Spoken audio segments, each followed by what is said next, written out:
جناب صدر اور مولانا مطیع الرحمان صاحب،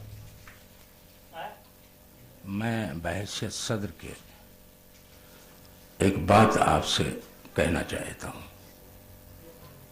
اور یہ ہے کہ یہ مناظرہ ہے۔ مناظرہ کے کچھ اصول ہوتے ہیں، کچھ قاعدہ و قانون ہوتے ہیں۔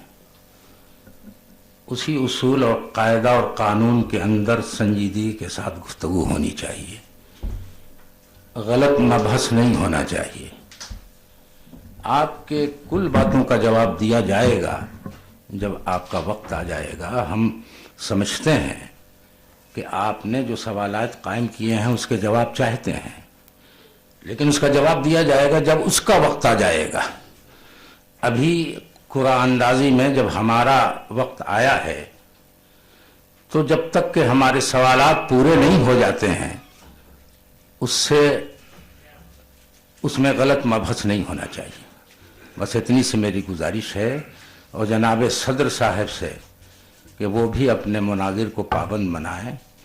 آپ عالم ہیں اور بہترین عالم ہیں، تو آپ کو تو اس اصول سے واقفیت ہی ہے، اور مولانا کو بھی واقفیت ہے جو آپ کے مناظر ہیں، تو اسی اصول میں گفتگو ہونی چاہیے بس۔ بسم اللہ الرحمن الرحیم۔ آپ کی بات میں نے سن لی۔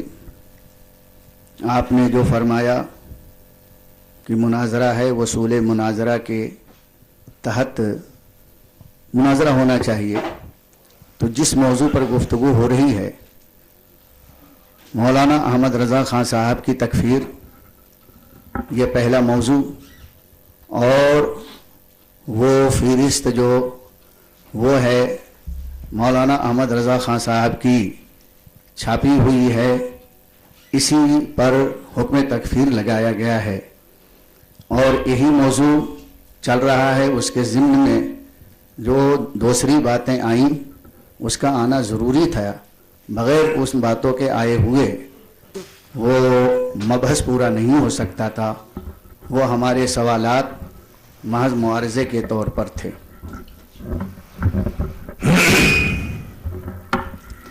بسم اللہ الرحمن الرحیم، نحمدہ ونصلی علی رسولہ الکریم۔ بزرگوں، دوستوں، آپ 2 دن سے دیکھ رہے ہیں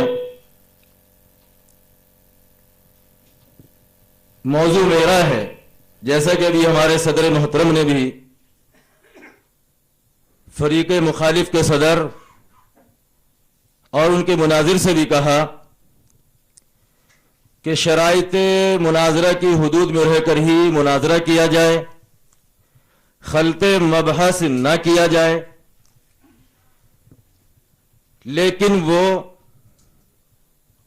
2 دن سے برابر خلط مبحث کرتے ہوئے آ رہے ہیں۔ آج 3را دن ہے، اس کا پتہ تھوڑی دیر کے بعد چل جائے گا کہ وہ آج صحیح لائن پر آتے ہیں یا آج بھی خلط مبحث کرتے ہیں۔ ہمارے اور ان کے درمیان ایک معاہدہ ہوا، اور معاہدہ بھی کوئی زبانی نہیں، تحریری معاہدہ ہوا کہ ان حدود اور قیود کے اندر رہ کر ہم مناظرہ کریں گے۔ لیکن آپ بھی یہ محسوس کر رہے ہوں گے کہ 2 دن سے برابر وہ ان شرائط کی دھجیاں اڑا رہے ہیں۔ آج آخری دن ہے، فائنل دن ہے۔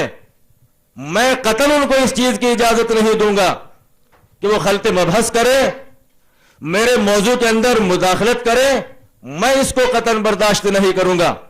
ہمارے ان کے درمیان جب ایک بات طے ہو گئی تھی کہ جب موضوع آپ کا ہوگا آپ بات کریں گے، جب موضوع میرا ہوگا تو میں بات کروں گا۔ ہمارے ان کے درمیان یہ معاہدہ ہوا کہ جس کا موضوع پہلے نکل جائے گا اس کو بات کرنے کا حق ہوگا۔ ہمارے ان کے درمیان 4 موضوع طے ہوئے، دو ان کی طرف سے، دو ہماری طرف سے۔ ہمارا پہلا موضوع تھا مولانا احمد رضا خان صاحب بریلوی اپنے عقائد اور عبارات کی روشنی میں کافر۔ دوسرا ہمارا موضوع تھا مولانا احمد رضا خان صاحب بریلوی گستاخ رسول، گستاخ امہات المومنین، گستاخ صحابہ ہیں۔ ان کے دو موضوع تھے۔ ان کا ایک پہلا موضوع یہ تھا حفظ الایمان کی عبارت، دوسرا موضوع تھا امکان کذب، براہین قاطعہ کی عبارت۔ ہم میں یہ طے نہیں ہو پایا کہ ابتدا کون کرے گا، شروعات کون کرے گا۔ جب ہم میں زبانی یہ طے نہ ہو پایا، تحریری شکل میں ہم دونوں نے مل بیٹھ کر یہ طے کیا کہ قرآن دازی کر لی جائے۔ جس کے نام کا قرآن نکل جائے گا، پہلا حق اپنے موضوع کو اٹھانے کا اس کا ہوگا۔ الحمدللہ ثم الحمدللہ، جب قرآن دازی ہوئی تو قرآن دازی میں ہم کو یہ حق حاصل ہوا کہ ہم اپنا موضوع اٹھا کر، ہمارا جو پہلا موضوع تھا کہ احمد رضا بریلوی اپنے عقائد اور عبارات کی روشنی میں کافر ہے، مولانا احمد رضا خان صاحب بریلوی اپنے عقائد اور عبارات کی روشنی میں کافر ہیں۔ ہم نے جیسے اس پر بات شروع کی، انہوں نے خلط مباحث شروع کر دیا۔ آپ بھی یہ جانتے ہیں کہ امتحان کے اندر مختلف پرچے ہوتے ہیں، جغرافیہ کا بھی پرچہ ہوتا ہے، سائنس کا بھی پرچہ ہوتا ہے۔ جغرافیہ الگ موضوع ہے، سائنس الگ موضوع ہے۔ اگر آپ جغرافیہ کے پرچے میں سائنس کی باتیں کریں گے، یہ سائنس کے پرچے میں جغرافیہ کی باتیں کریں گے، اسی کو تو خلط مبحث کہتے ہیں۔ موضوع میرا ہے تو مجھ کو یہ حق ہے، میں بھی جغرافیہ کا پرچہ کر رہا ہوں، ان کو سائنس کا موضوع نہیں چھیڑنا چاہیے۔ جب موضوع ان کا آئے گا، ان کو سوالات کرنے کا مکمل حق ہوگا کہ وہ خوب سوالات کرے، جتنا ان کا جی چاہے خوب سوالات کرے۔ انشاءاللہ ثم انشاءاللہ ان کے ایک ایک سوال کا جواب دوں گا۔ ایسا نہیں کہ ہمارے پاس ان کے سوالات کے جوابات نہیں ہیں، ہمارے پاس جوابات ہیں، لیکن ہم ابھی جوابات دینے کے مکلف نہیں۔ جب ان کا موضوع ہوگا وہ ہم سے سوال کریں گے، انشاءاللہ ان کے ایک ایک بات کا جواب دیا جائے گا۔ اس لیے مفتی مطیع الرحمان صاحب، آپ خلط مبحث نہ کریں، اب یہ موضوع میرا ہے۔ ابھی مولانا احمد رضا خان صاحب بریلوی کی تکفیر کا مسئلہ چل رہا ہے، ابھی میں نے بہت ساری دلیلیں دی، ان میں سے آپ نے میری کسی بات کا جواب نہیں دیا ہے۔ میں نے سب سے پہلے مولانا احمد رضا خان صاحب بریلوی کا جو ترجمہ ہے کلام پاک اور اس کے ساتھ میں جو فہرست مضامین لگی ہوئی ہے، میں نے وہ پیش کی۔ مائک کو چھوڑتے ہیں تو پھر وہ آواز ہی نہیں کیسے کرتے۔ میں نے سب سے پہلے آواز ہی کیچ کر رہا، میں نے سب سے پہلے مولانا احمد رضا خان صاحب بریلوی کا جو ترجمہ کلام پاک ہے، اس کے ساتھ میں جو فہرست مضامین لگی ہوئی ہے اس کو پیش کیا، اور میں نے یہ دعویٰ کیا کہ یہ فہرست مضامین مولانا احمد رضا خان صاحب بریلوی کی ہے، اور اب بھی میرا یہی دعویٰ ہے کہ وہ فہرست مضامین مولانا احمد رضا خان صاحب بریلوی کی ہے۔ ایسا نہیں کہ میں اپنے دعوے سے دستبردار ہو گیا ہوں، لیکن ہوا کیا، جب میں نے یہ دعویٰ کیا اور ہمارے فریق مخالف مناظر کو کوئی راستہ نہ مل سکا، تو ہمارے فریق مخالف نے رضا اکیڈمی والوں کو ذمہ دار بنایا اولاً، اور کہا کہ رضا اکیڈمی کا مالک وہ ہماری جماعت کا کوئی ذمہ دار عالم نہیں، چلیے غیر ذمہ دار ہوگا، لیکن جب وہاں سے بھی پیچھا نہ چھوٹا، اس بات سے بدل گئے، پھر کہا کہ یہ تو پاکستانی کا کارنامہ ہے۔ انہوں نے پاکستان والوں کا عکس لے کر اس کو شائع کیا ہے۔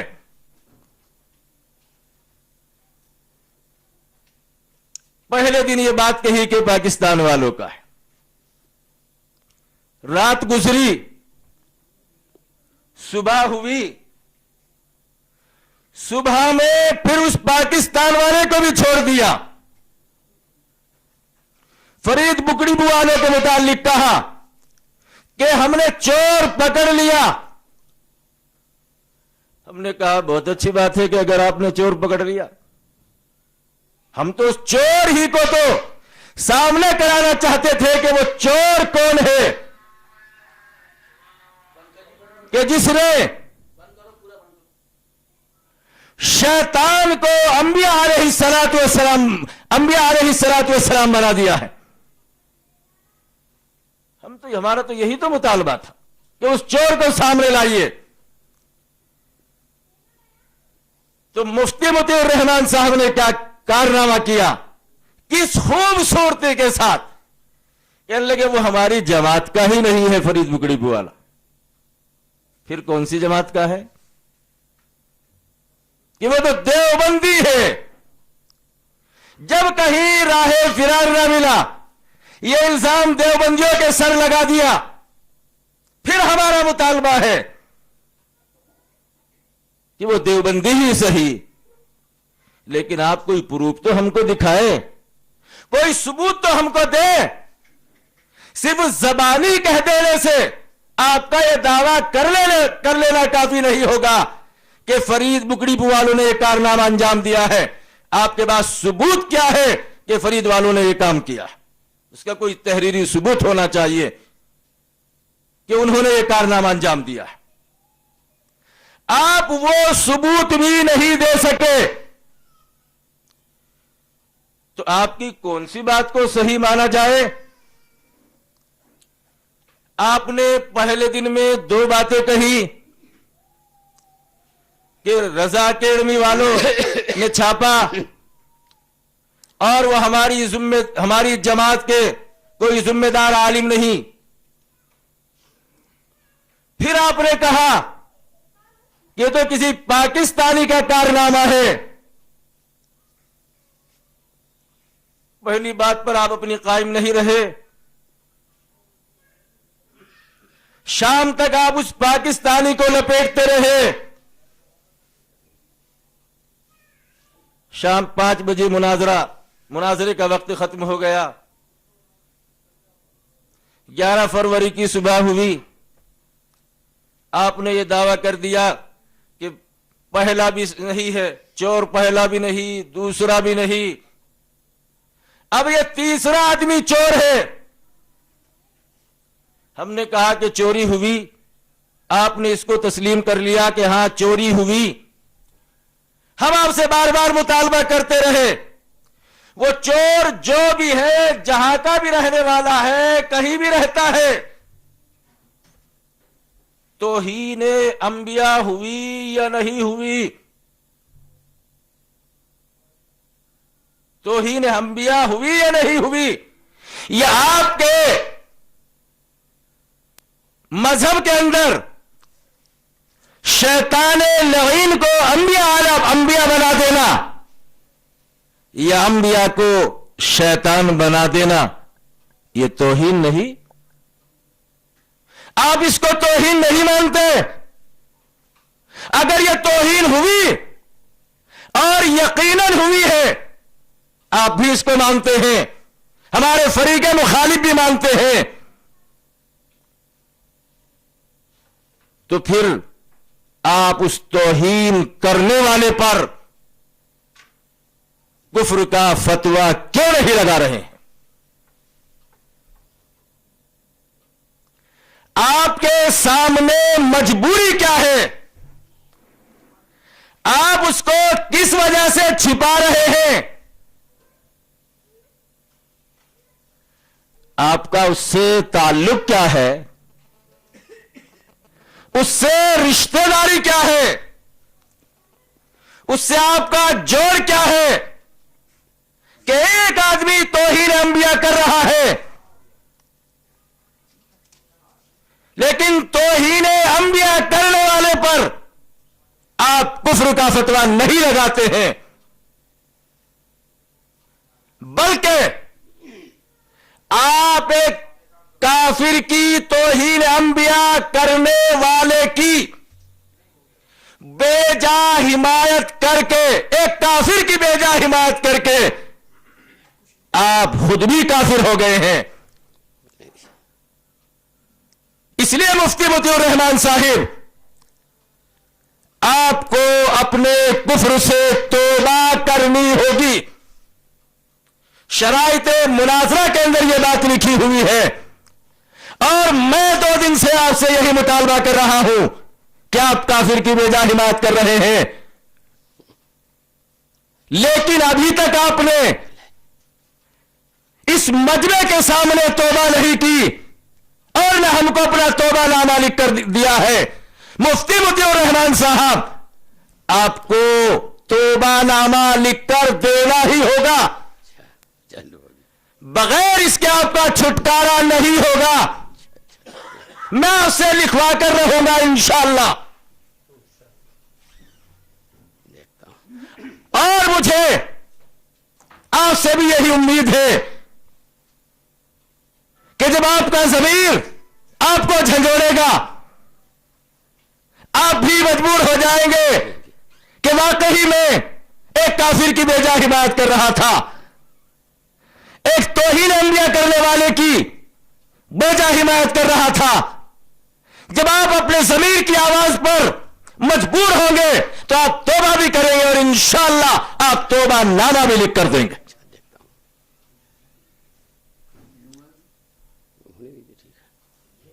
وہ کہہ رہے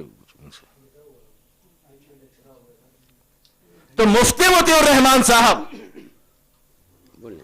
بات جہاں سے شروع ہوئی تھی ابھی تک آپ نے وہ چور صاف نہیں کیا ہے، چور نہیں بتایا۔ اس لیے آپ پر ضروری ہے کہ آپ اس چور کو اس مجمع عام کے سامنے لائے اور بتائے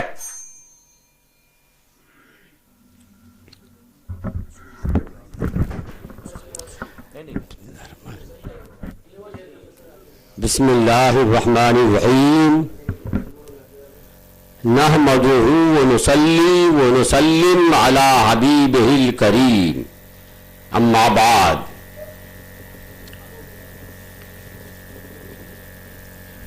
حضرات، مخالف اسٹیج کے صدر جناب مولانا عبد المالک بھوجپوری اور دوسرے ان کے ساتھ معاون حضرات، ابھی بات آپ کے اسٹیج سے آئی کہ شرائط مناظرے کے مطابق ہی گفتگو ہونی چاہیے، مناظرے میں مناظرے کے وصول کی پابندی لازمی ہے، مگر 2 دن گزر گئے، آپ کے اسٹیج سے خود وصول مناظرے کی، شرائط مناظرے کی دھجیاں اڑاتی جا رہی ہیں۔ یہ آپ لوگوں نے جو شرائط طے کیے تھے اس کے نمبر 9 میں ہے کہ ہر فریق پر خود اس کے اکابر کی کتابیں حجت ہوں گی۔ اس پر آپ لوگ سب دستخط کر چکے ہیں۔ ہمارے مخالف مناظر مولانا نذر محمد صاحب قاسمی نے بھی اس پر دستخط کیا ہے، اور دونوں فریق نے بھی دستخط کیے ہیں۔ ہر فریق پر خود اس کے اکابر کی کتابیں حجت ہوں گی۔ تو کیا آپ پر آپ کے اکابر، جن میں سر فہرست مولانا اشرف علی تھانوی ہیں، وہ آپ کے اکابر نہیں؟ ان کی بات آپ کے لیے حجت نہیں ہے؟ یا اعلان کیجئے پہلے آپ کہ وہ ہمارے اکابر نہیں، ہم ان کو اپنا بزرگ نہیں مانتے ہیں، اور اگر وہ آپ کے بزرگ ہیں، اکابر ہیں، تو ان کی کتابیں آپ کے لیے حجت ہیں، آپ کے اپنے اقرار سے بھی. اور جب حجت ہیں تو آپ کے ان اکابر نے اپنی اپنی کتابوں میں، جیسا کہ میں نے پرسوں ہی کتابیں آپ کو دکھائیں، حوالے آپ کے سامنے رکھے، کہ انہوں نے اعلیٰ حضرت رضی اللہ تعالی عنہ کو نہ صرف مسلمان بلکہ اپنے امام بنانے کی تمنا کی، خواہش ظاہر کی، اور کہا کہ ہم ان کے پیچھے نماز پڑھ لیں گے. جب آپ کے اکابر نے اعلیٰ حضرت کو مسلمان کہا ہے، امام کہا ہے، اور آپ کی تحریر سے یہ ثابت ہے کہ آپ کے لیے وہ حجت ہے، تو آپ پہلے اقرار کیجئے کہ اعلیٰ حضرت رضی اللہ تعالیٰ عنہ مسلمان ہیں اور قابل امامت ہیں، آپ ان کی اقتداء کر سکتے ہیں. یہ اقرار کیجئے. ایک دوسرا یہ اقرار کیجئے کہ ان کے خلاف ہم تقریر کر کے یہاں مناظرے کے اسٹیج پر اعلیٰ حضرت کو کافر کہہ کر شرائط مناظرے کی خلاف ورزی کی. آپ اس کا اقرار کیجئے اور مجھے تحریر لکھ کر دیجئے کہ یہ ہم سے غلطی ہو گئی ہے، آئندہ ایسی غلطی نہیں کروں گا، غلطی آئندہ ایسی نہیں ہوگی. آپ نے تو شرائط مناظرہ کی دھجیاں خود اکیڑ دی ہیں، آپ نے خود اس پر دستخط کیا ہے اور یہ لکھا ہے کہ اکابر کی کتابیں ہمارے خلاف حجت ہوں گی. تو یا تو آپ اقرار کیجئے کہ یہ ہمارے اکابر نہیں ہیں، یا پھر انکار کرتے ہیں، اس بات کا اقرار نہیں کرتے، انکار کرتے ہیں اور کہتے ہیں کہ وہ ہمارے اکابر ہیں، ان کی کتابیں حجت ہیں. تو پھر آپ اعلیٰ حضرت رضی اللہ تعالیٰ عنہ کو مسلمان کہیے، اور اس مسلمان نہیں کہہ کر کافر کہا تو آپ یہ کہیے کہ ہم سے غلطی ہوئی، ہم توبہ کرتے ہیں، آئندہ اس طرح کی کوئی حرکت نہیں کریں گے. مولانا میٹھا میٹھا احباب، پہلے اپنے گھر کی خبر لیجئے. ارے اعلیٰ حضرت کا ایمان تو وہ ایمان ہے کہ ساری دنیا تو تسلیم کرتی ہی ہے، آپ کے اکابر بھی تسلیم کرنے پہ مجبور ہو گئے، مجبور ہو کر انہوں نے مانا کہ اعلیٰ حضرت رضی اللہ تعالیٰ عنہ نہ صرف مسلمان بلکہ امام ہونے کے لائق ہیں. اور میں نے آپ کو کل بھی بتایا تھا کہ امام ہونے کے لیے کیا کیا خوبیاں لازم ہیں، تو آپ کے بزرگوں نے اعلیٰ حضرت کو ان تمام خوبیوں کا حامل مان لیا، کہہ دیا کہ وہ نہ صرف مسلمان ہیں بلکہ قابل امامت بھی ہیں. حضرات، شرائط مناظرہ کی خلاف ورزی کر کے آپ نے شرائط مناظرہ کی خلاف ورزی کر کے اس مناظرے میں آپ نے ثابت کر دیا، واضح کر دیا کہ ہم یا تو خود اپنا لکھا ہوا جو کچھ ہے وہ نہیں سمجھتے ہیں، اور غالباً یہی بات ہوگی جیسا کہ کل آپ نے اپنی کتاب میں جو کچھ لکھا ہے وہ سمجھے بغیر اپنی کتاب میں الملفوظ کے حوالے سے آپ نے لکھا تھا، سمجھے بغیر ہی لکھ دیا ہے، اس لیے اعتراض کر رہے تھے. تو اغلب یہ ہے کہ آپ اپنا لکھا خود بھی نہیں سمجھے ہیں، اسی لیے میں آج آپ کو سمجھا دوں کہ خود آپ کے لکھے ہوئے کا مطلب کیا ہے.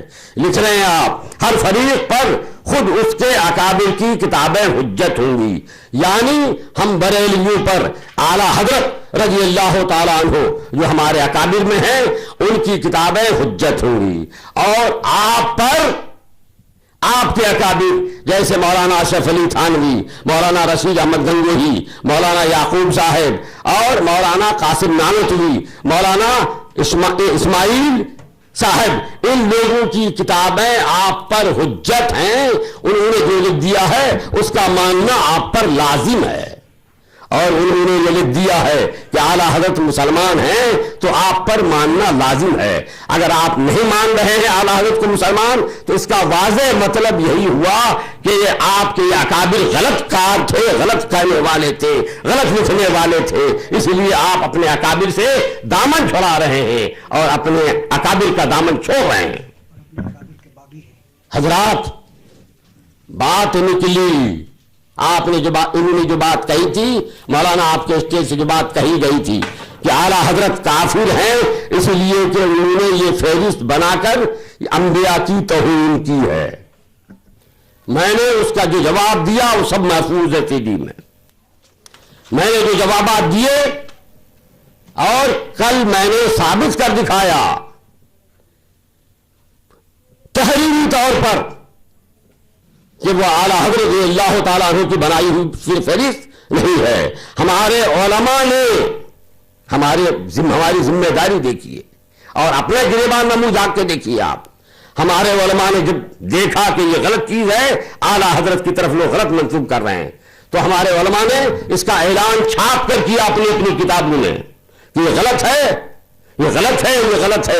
یہ اعلیٰ حضرت کا بنوایا ہوا نہیں ہے, اعلیٰ حضرت کا بنوایا ہوا بھی نہیں ہے اور غلط بھی ہے, اس کا صاف اعلان کیا. اور جن لوگوں نے اس کو چھاپا تھا ان لوگوں کو ڈانٹا, تنبیہ کی. اس ڈانٹنے اور تنبیہ کرنے کے نتیجے میں ان لوگوں نے اپنے غلط طریقے سے چھاپنے پر خود پابندی لگا دی اور پھر اس کی تصحیح کر کے ان لوگوں نے چھاپا. تو ثابت ہو گیا کہ اعلیٰ حضرت رضی اللہ تعالیٰ عنہ کا کے ترجمے کے ساتھ جو وہ فہرست شائع ہوئی ہے وہ اعلیٰ حضرت رضی اللہ تعالیٰ عنہ کی بنائی ہوئی نہیں ہے. اور اسی بنیاد پر آپ اعلیٰ حضرت کو کافر کہہ رہے تھے تو یہ بنیاد بھی آپ کی ختم ہو گئی. تو اعلیٰ حضرت کو کافر کہنے کی جو بنیاد تھی وہ بنیاد بھی ختم ہو گئی. تو ظاہر بات ہے کہ اعلیٰ حضرت مسلمان ہیں. اور اس سے بڑی دلیل یہ ہے کہ آپ کے بزرگوں نے گھٹنے ٹیک کر اعلیٰ حضرت کو مسلمان کا مانا ہے, مسلمان کہا ہے کہ اعلیٰ حضرت رضی اللہ تعالیٰ عنہ مسلمان ہیں. حضرات کل انہوں نے جو اور باتیں کی تھیں ان باتوں کے تعلق سے اعلیٰ حضرت پر انہوں نے دوسرا الزام لگایا تھا. میں نے اس کا بھی کل جواب دے دیا تھا. ایک الزام یہ لگایا تھا کہ خود اعلیٰ حضرت نے احکام شریعت میں حدیث نقل کی ہے کہ قیامت کے دن لوگ باپ کے نام سے پکارے جائیں گے. پھر دوسری جگہ اعلیٰ حضرت نے خود یہ لکھا ہے کہ ماں کے نام سے پکارے جائیں گے. تو انہوں نے کہا تھا کہ اعلیٰ حضرت نے حدیث کو ٹھکرا کر اپنی بات کہی ہے, اس لیے حدیث کی خلاف ورزی بھی ہوئی اور رسول اللہ کی توہین بھی ہوئی.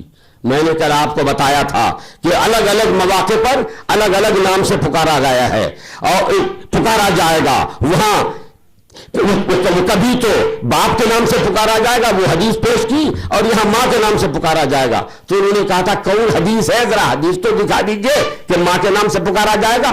مولانا آپ کتابوں کا مطالعہ نہیں کرتے ہیں یا پھر کرتے ہیں تو یہاں پر لوگوں کی آنکھوں میں دھول جھونکنے کے لیے آپ نے اس طرح کی بات کی. یہ لیجیے حوالے میں ثبوت احادیث جس سے ثابت ہوتا ہے کہ اللہ کے پیارے نبی نے فرمایا کہ قیامت میں ماں کے نام کے ساتھ پکارا جائے گا. اور نہ صرف احادیث ہے بلکہ قرآن کریم سے بھی مفسرین نے ثابت کیا ہے کہ قرآن کریم کے سلب سے ثابت ہو رہا ہے کہ وہاں ماں کے نام سے بھی پکارا جائے گا, کہیں باپ کے نام سے پکارا جائے گا, کہیں ماں کے نام سے پکارا جائے گا. لائیے نکالیے.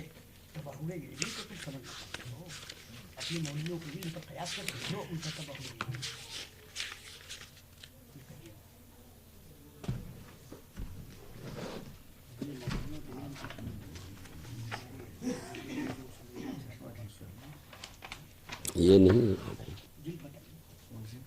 میں بتا رہا ہوں, جلد نمبر ہے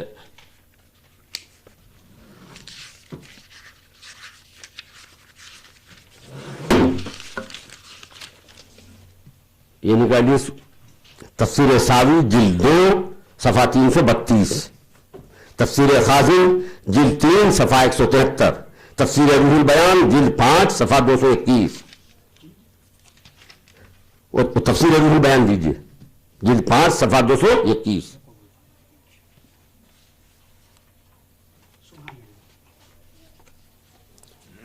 صفحہ 221.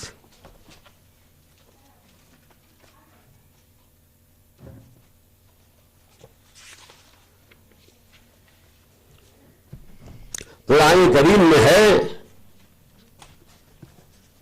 یوما ندعو کل اناس بامامہم, سورہ بنی اسرائیل آیت نمبر 71.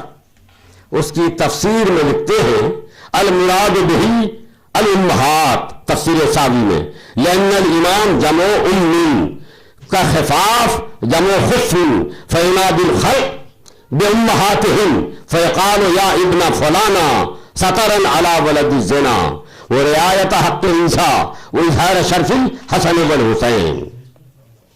اور دیکھیے یہ تفسیر ہے، تفسیر روح البیان، اس کے صفحہ 221 پر ہے.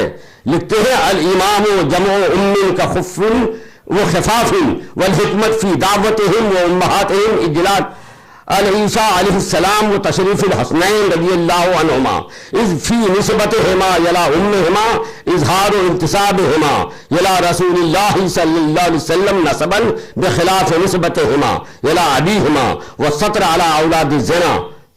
اور آگے ہے کئی وہ تفصیل کے بعد فرماتے ہیں کہ وَيَنْصُرُهُ مَا رَوَيَ عَنْ عائشہ رضی اللہ تعالی عنہا وابن عباس رضی اللہ تعالی عنہما ان النبی صلی اللہ علیہ وسلم قال ان اللہ يدعو الناس یوم القیامت بأمہاتہم سطرا منہ علی عبادہ. تو قرآن کریم اور احادیث سے ثابت ہو گیا کہ قیامت میں ماں کے نام کے ساتھ بھی پکارا جائے گا. تو باپ کے نام سے بھی پکارا جائے گا جیسا حدیث میں ہے، ماں کے نام سے بھی پکارا جائے گا. میں نے کل بتایا تھا کہ جب کہیں باپ کے نام سے پکارا جائے گا کہیں ماں کے نام سے پکارا جائے گا. مولانا کتاب کا مطالعہ کیجئے، کچھ پڑھ کے آئیے مناظرے میں آتے ہیں تو. اور یہی یہاں یہ ذرا سا دیکھ لیا، اعتراض شروع کر دیا. آپ اور دوسری کتاب دیکھنا چاہیں وہ دوسری کتاب دیکھیے، تفسیر خازن، وہ تفسیر ساوی دیجیے.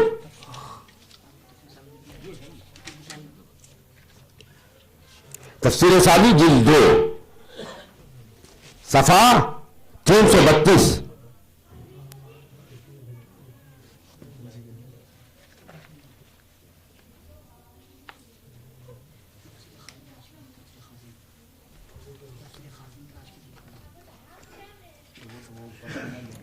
چلو بہت ہے.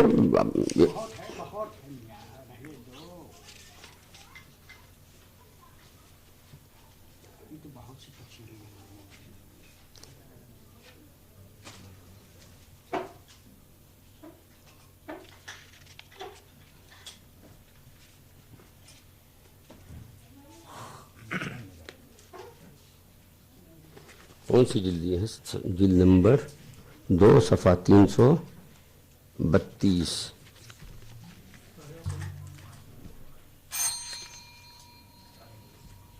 چلیے بولنے دیجیے.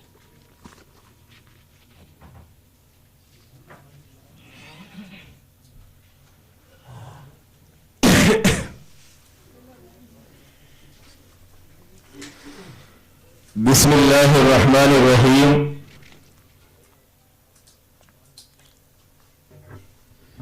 ابھی آپ نے دیکھا کس خوبصورتی اور چالاکی کے ساتھ ہمارے فریق مخالف دھوکہ دینا چاہتے ہیں. پہلی گزارش میری مفتی مطیع الرحمان صاحب سے یہ ہے، میری طرف متوجہ ہو جائیے.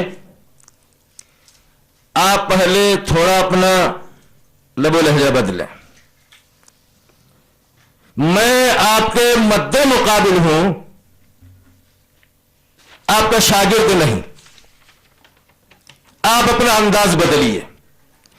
میں نے کل بھی آپ کو اس بات پر ٹوکا تھا کہ جو انداز آپ اختیار کر رہے ہیں وہ مجھے بھی آتا ہے. جس زبان میں آپ بات کر رہے ہیں وہ زبان مجھے بھی آتی ہے. تو آپ اپنے انداز کو بدلے، سنجیدگی اور متانت کے ساتھ بات کریں. مناظرے کے آداب کو سمجھ کر بات کریں. ہم یہاں مناظرہ کرنے کے لیے آئے ہیں، مجادلہ کرنے کے لیے نہیں آئے ہیں، جھگڑنے کے لیے نہیں آئے. لیکن آپ مجادلہ والی زبان استعمال کر رہے ہیں.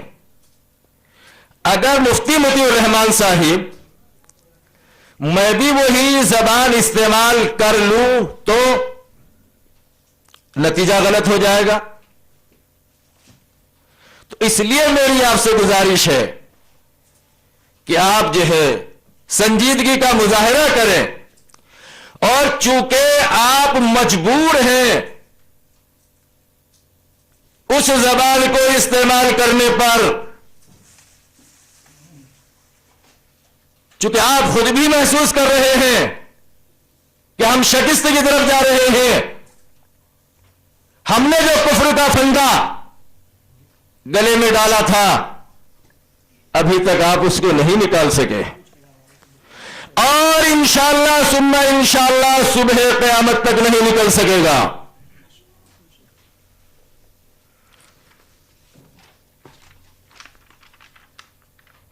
ابھی ہمارے فریق مخالف نے آپ کو شرائط مناظرہ کی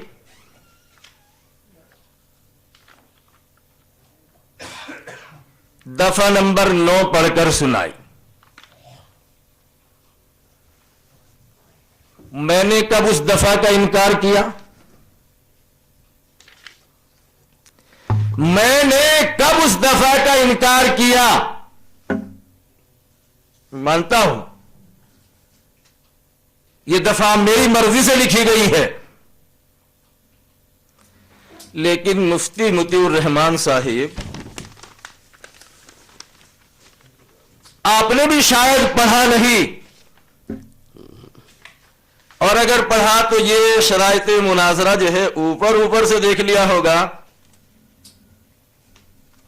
آپ نے گہرائی کے ساتھ اس کو نہیں دیکھا۔ اب دیکھ لیتا ہوں بھائی۔ مفتی مطیع الرحمان صاحب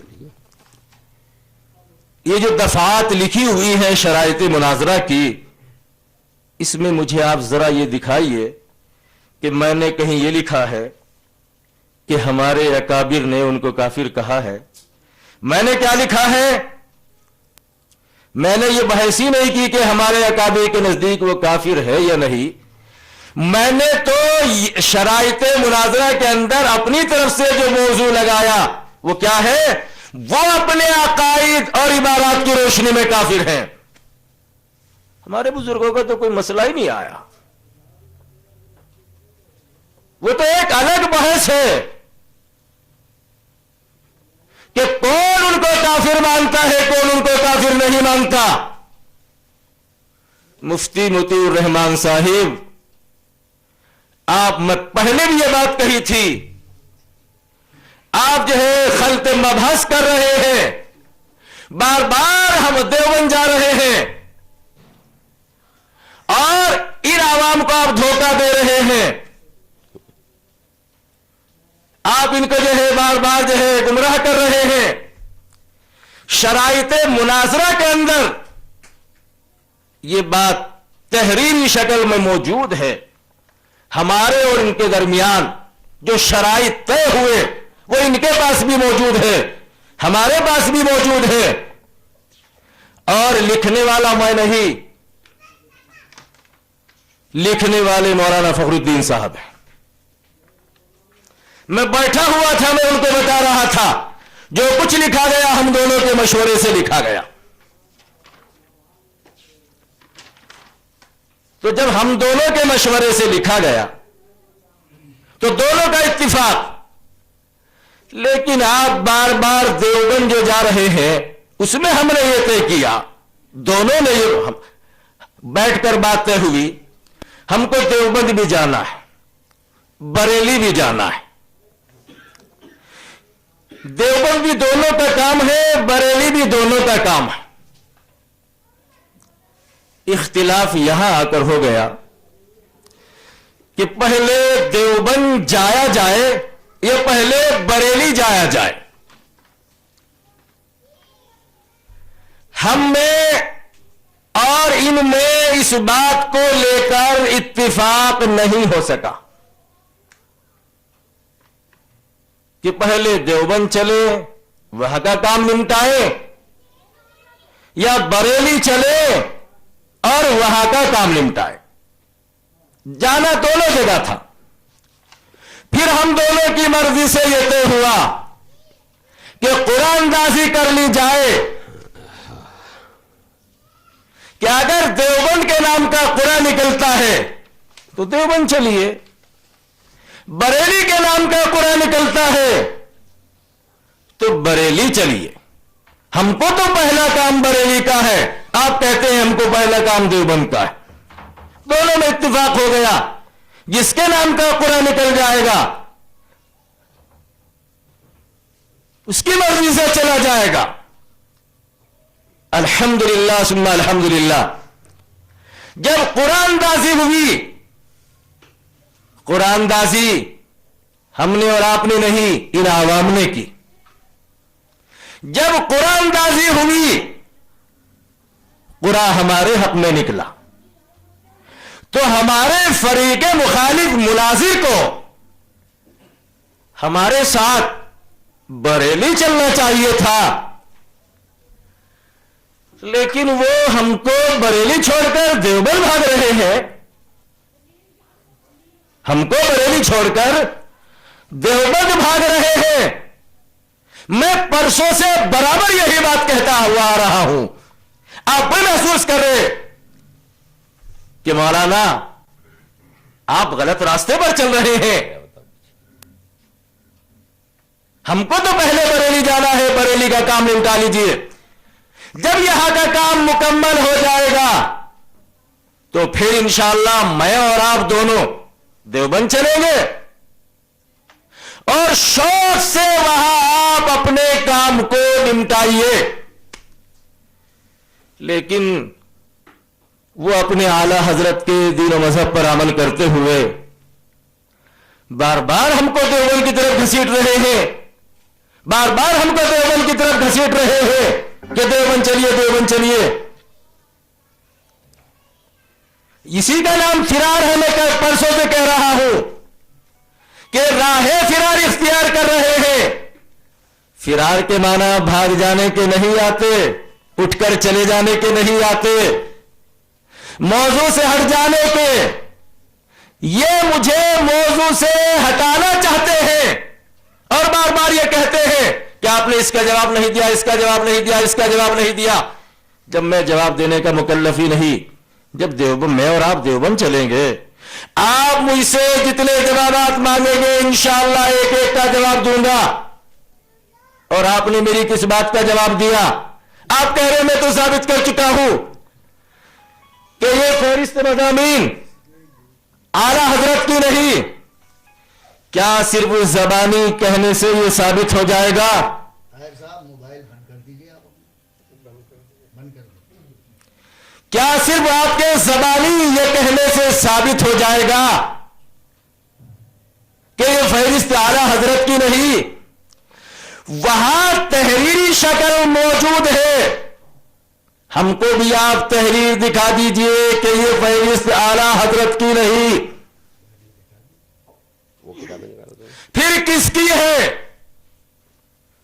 آپ ہمارے سامنے دو چوروں کو لا کر کھڑا کر چکے ہیں, بزرگوں کے عقیدے, لیکن ان میں سے کسی ایک کو بھی آپ چور ثابت نہیں کر سکے. جو پھندا, اور سنو, جو کفر کا پھندا مولانا عبدالمومن آپ کے مولانا احمد رضا خان صاحب بریلوی کی گردن پر پڑا ہوا تھا, آپ کبھی پاکستانی کی گردن میں ڈال دیتے ہیں اور کبھی فرید بکڑی والوں کی گردن میں ڈال دیتے ہیں. آپ ابھی تک چور متعین نہیں کر پائے, کبھی اس کو بتا رہے, کبھی اس کو بتا رہے, اور اس پر بھی ابھی تک آپ نے توہین انبیاء ہونے کی وجہ سے کفر کا فتویٰ نہیں لگایا. اس سے معلوم ہوتا ہے کہ آپ کے دین و مذہب میں توہین انبیاء کفر ہے ہی نہیں. اگر آپ کے دین و مذہب کے اندر انبیاء علیہ الصلوۃ والسلام کی توہین کفر ہوتی تو آپ پہلی ہی فرصت میں کفر کا فتویٰ لگا دیتے. مفتی مطیع الرحمان صاحب، ابھی تک آپ ایک کافر کی بے جا حمایت کر رہے ہیں، اور کافر کی بے جا حمایت کرنے والا بھی کافر ہوتا ہے،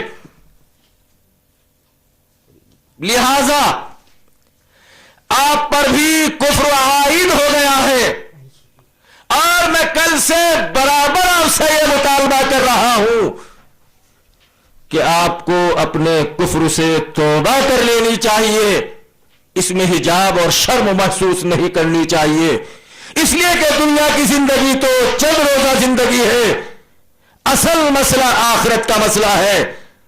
کسی کے بے جا حمایت کر کے ہم آخرت کی پکڑ سے، آپ اپنے آپ کو آخرت کی پکڑ سے نہیں بچا سکتے۔ مفتی مطیع الرحمان صاحب، میں نے وجہ کفر ایک ہی نہیں اور بھی کئی گنائی تھی، کتاب لیو۔ میں نے آپ سے ایک اور مطالبہ کیا تھا کہ آپ کے اعلی حضرت نے قرآن کریم کے اندر تحریف کی ہے، اور آپ نے بھی یہ لکھ کر دے رکھا ہے کہ جو قصداً قرآن کریم کی تحریف کرے وہ مسلمان نہیں۔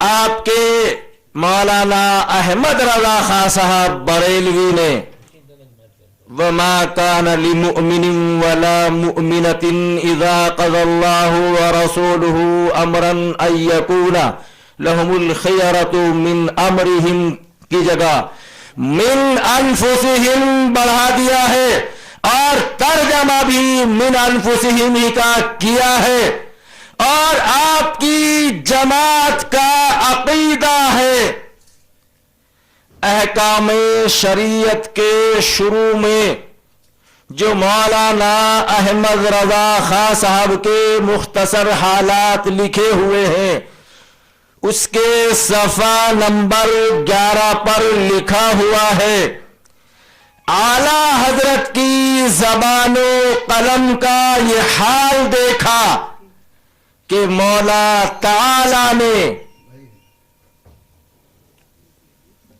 نحمدہ ونصلی ونسلم علی حبیبہ الکریم اما بعد۔ حضرات، ابھی مولانا نذر محمد صاحب قاسمی نے یہ کہا کہ زبانی کہنے سے کام نہیں چلے گا، تحریری ثبوت دکھائیے کہ وہ ترجمہ اعلی حضرت کا نہیں۔ میں نے یہ تحریریں کل بھی دکھا دی تھیں اور آج پھر دیکھ لیجئے،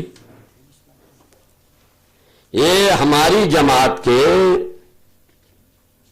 عالم ذمہ دار مفتی جلال الدین امجدی صاحب نے اپنی کتاب بزرگوں کے عقیدے میں لکھا ہے، ناشرین کو صحیح متن کے ساتھ، یہ اور آگے سے ہے کہ بار بار ضروری تصحیح کے عنوان سے ماہ ناموں میں بار بار مضمون شائع کیا، یہاں تک کہ ناشرین کو صحیح متن کے ساتھ قرآن مجید چھاپنے پر مجبور کیا، اور جو ترجمہ کنز الایمان ما تفسیر خزائن العرفان کے ساتھ قرآن کریم کی جھوٹی فہرست شائع کی جا رہی ہے، اس کے غلط ہونے کا اعلان کیا۔ یہ تو بار بار ہماری طرف سے اعلان ہو چکا ہے، اور یہ تو ایک کتاب میں خود قرآن کریم کا جو ترجمہ اعلی حضرت کا جب غلطی کا ہم کو علم ہوا کہ صاحب لوگ ایسا ایسا کر رہے ہیں اور یہ غلط فہرست بنا کر اعلی حضرت کے ترجمے کے ساتھ ملا کے دھندا چلا رہے بدنام کرنے کے لیے، تو ہم نے اس کا بار بار اعلان کیا دوسری کتابوں میں بھی، اور خود قرآن کریم کا جو نسخہ چھاپا گیا بعد میں رضا اکیڈمی والوں کو بتایا گیا، تو اس میں بھی ہم نے یہ لکھ دیا ہے، البتہ مضامین قرآن کی فہرست قدیم نسخوں میں کہیں نہیں ملی، بلکہ 20-25 سال پرانے نسخوں میں بھی نہ تھا، نہ ناشرین قرآن نے اپنی طرف سے اس کا اضافہ کیا، اور یہ فہرست کس کی مرتبہ ہے اس کی بھی کوئی نشاندہی نہیں کی۔ کوئی اس کو اعلیٰ حضرت کا سمجھتا ہے، کوئی اسد اللہ فاضل کا، لہذا اس کی ضرورت تھی، وضاحت کی ضرورت تھی کہ اضافہ شدہ فہرست نہ مترجم کی ہے نہ مفسر کی ہے، یہ اعلیٰ حضرت کی ہرگز نہیں ہے۔ اور پھر ایک ہی مطبع سے نہیں، یہ تو رضا اکیڈمی والوں نے چھاپا، ہماری ذمہ دار عالم کا یہ بیان، اور صرف رضا اکیڈمی والوں نے ہی نہیں، یہ دوسرے مطبع نے جو چھاپا، دوسرے مطبع کو جو مجبور کیا گیا انہوں نے بھی چھاپا۔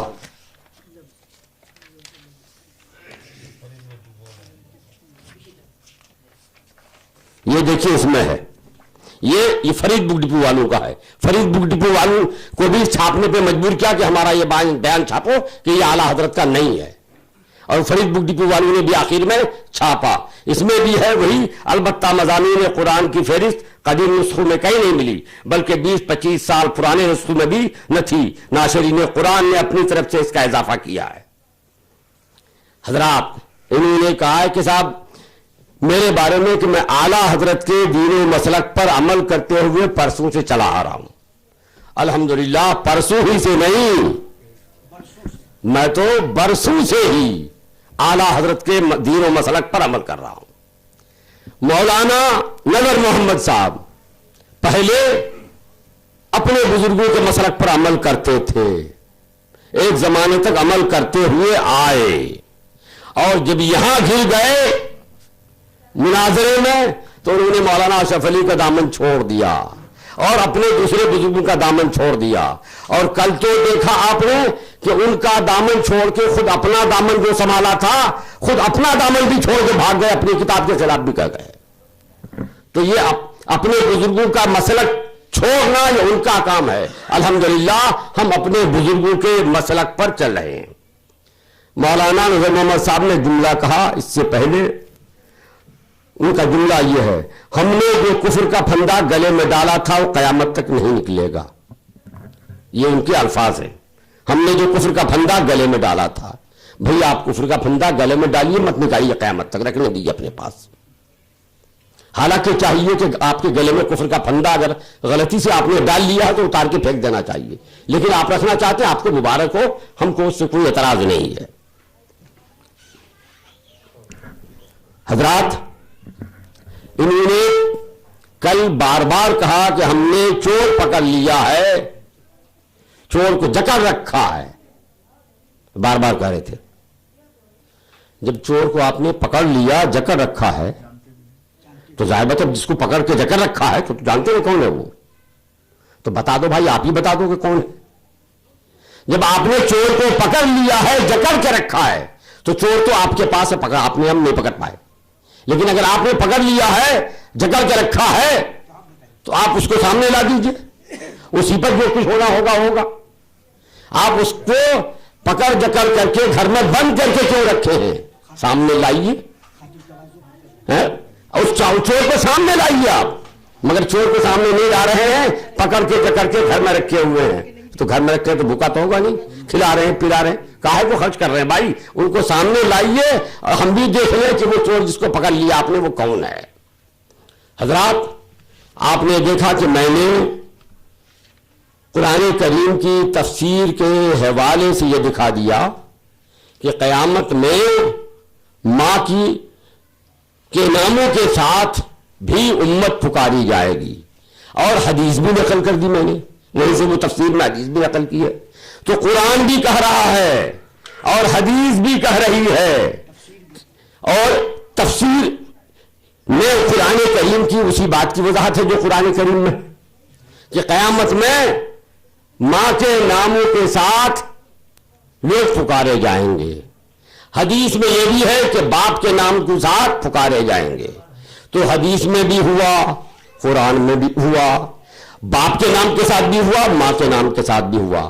اور اعلیٰ حضرت نے یہی کیا ہے کہ ایک جگہ وہ باپ کا تذکرہ کیا ہے، ایک جگہ ماں کا تذکرہ کیا ہے. جیسے اللہ کے رسول کی دو حدیثیں ہیں، ایک حدیث میں باپ کا تذکرہ ہے، ایک حدیث میں ماں کا تذکرہ ہے. تو اعلیٰ حضرت نے حدیث کے مطابق کیا. جو حدیث کے مطابق چیز ہے اس کو کل بار بار یہ کہہ رہے تھے کہ یہ حدیث کے خلاف ہے اور یہ کفر ہے، کہ یہ کفر ہے. تو جو چیز حدیث میں ہے وہ کفر کیسے ہو گئی؟ اس کا مطلب کہ حدیث کی بات ان کے نزدیک کفر ہے. اور حدیث فرمائی ہے اللہ کے پیارے نبی جناب محمد رسول اللہ صلی اللہ علیہ وسلم نے، تو اس کا مطلب کہ رسول اللہ نے کفر کیا، معاذ اللہ معاذ اللہ. مولانا کل آپ نے ایک کفر کا ارتکاب اللہ کے نبی کو کفر کا مرتکب کر کر پھر ایک نئے کفر کا ارتکاب کر لیا ہے. اب تک تو توق جو آپ نے اپنے گلے میں ڈالا تھا وہ تو ہے ہی، ایک توق آپ نے مزید اور ڈال لیا اپنے گلے پر. بھائی میں نے نہیں ڈال دیا آپ کے گلے پر، آپ نے اللہ کے نبی کو کل کفر کا مرتکب کہہ دیا. اور اللہ کے نبی کو کفر کا مرتکب جو کہے گا، ذرا غور فرمائیے، جو اللہ کے نبی کو کفر کا مرتکب کہہ دے، اگر وہ اعلیٰ حضرت کو کافر کہے تو کوئی تعجب کی بات نہیں ہے. جس کے قول سے اللہ کے نبی کافر ہو رہے ہیں، وہ اگر اعلیٰ حضرت کو کہے تو اعلیٰ حضرت تو نبی کے غلام ہیں، غلاموں کے غلام ہیں. تو جو نبی کو نہیں بخشے وہ اعلیٰ حضرت کو کیا بخشے گا؟ حضرات، مولانا نے جو دعویٰ کیا تھا پہلے دن پہلی تقریر میں کہ اعلیٰ حضرت کافر ہیں، اس لیے کہ انہوں نے یہ فہرست بنائی، اور ثابت ہم نے کر دیا تقریراً بھی تحریراً بھی کہ وہ فہرست اعلیٰ حضرت کی نہیں ہے.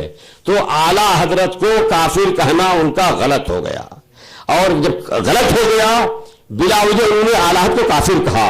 پھر کہ وہ فہرست کس نے بنائی مجھ کو معلوم ہو نہ ہو، مولانا کو معلوم ہے، اس لیے کہ مولانا نے اس فہرست بنانے والے کو جکڑ کے پکڑ کے رکھا ہے. تو جو کسی کو جکڑ کے پکڑ کے رکھے گا اس کو تو معلوم ہوگا ہی. تو مولانا کو معلوم ہے کہ یہ چور کون ہے، مگر اس کے باوجود انہوں نے چور کو چھپا کے رکھا اور اعلیٰ حضرت کو کافر کہا، اعلیٰ حضرت پر کفر کا الزام دیا.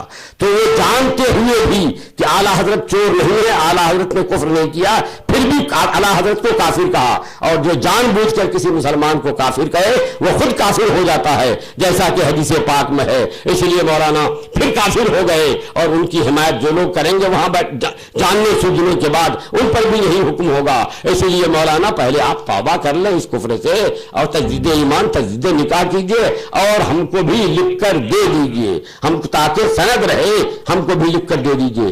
آج آپ کو لکھ کے دینا ہوگا، گلو خلاصی کی کوئی صورت نہیں. آپ اگر اس سے انکار کرتے ہیں تو اس کا مطلب یہ ہے کہ آپ بھاگ رہے ہیں. بھاگنے کا معنی یہی ہے جو آپ نے بتایا ہے کہ آپ مناظرے کی جو شرائط ہیں وصول ہیں اس کی خلاف ورزی کر رہے ہیں. مولانا آپ بھاگ رہے ہیں، بھاگنے کا کوئی راستہ آپ کو میں نہیں، کوئی راستہ میں آپ کے لیے کھلا نہیں چھوڑوں گا، بلکہ نہیں چھوڑا ہے، ہر راستہ آپ کا بند کر دیا ہے. اب آپ کو مجبور ہیں کہ آپ اپنے کفر کا اعلان کیجئے، توبہ تجدید ایمان تجدید نکاح کا اعلان کیجئے، اور اقرار کیجئے کہ امام احمد رضا فاضل بریلوی رضی اللہ تعالیٰ عنہ مسلمان ہیں، اور نہ صرف مسلمان ہیں بلکہ قابل امامت ہیں، جیسا کہ آپ کے بزرگوں نے بھی اس کا اعتراف کیا ہے اور اپنی اپنی کتابوں میں لکھا ہے کہ اعلیٰ حضرت رضی اللہ تعالیٰ عنہ مسلمان ہیں، ان کے پیچھے نماز پڑھی جا سکتی ہے. مولانا یوں کہنے سے نہیں ہوگا.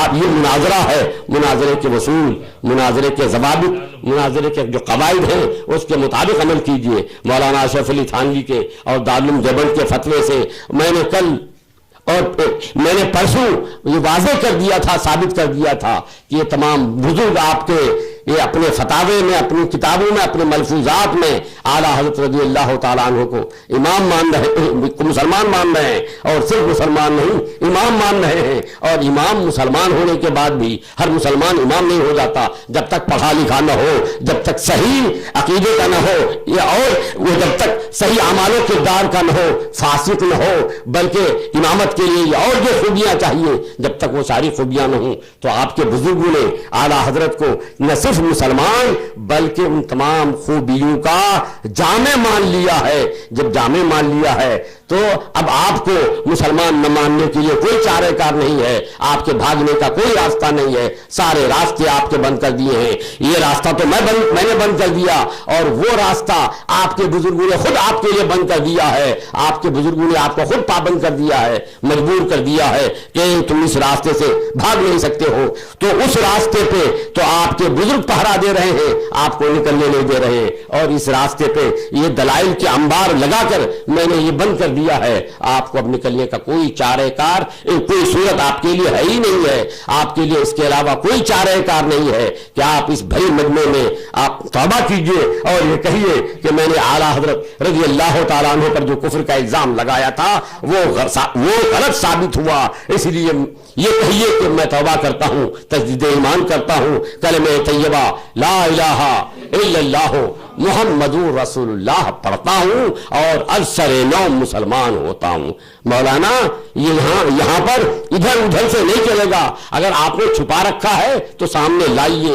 آپ نے چور کو کیا سمجھ کے چھپا رکھا ہے, کیا سمجھ کے اپنے پاس رکھا ہے؟ یہ میں نہیں کہہ رہا ہوں, آپ نے خود کہا ہے کہ ہم نے ان کو جکڑ رکھا ہے اور ان کو بند کر رکھا ہے. تو چور کو جکڑ کے بند کر کے آپ اپنے گھر میں کیوں رکھ رہے ہیں؟ جو چور ہے, مجرم ہے, اگر آپ جان گئے ہیں بلکہ پکڑ لیا ہے آپ نے, تو اسے میدان میں لائیے تاکہ پوری دنیا دیکھ لے کہ کون چور ہے کون نہیں ہے. جب تک توبہ نہیں ہوگی مناظرہ نہیں چلے گا. حضرات,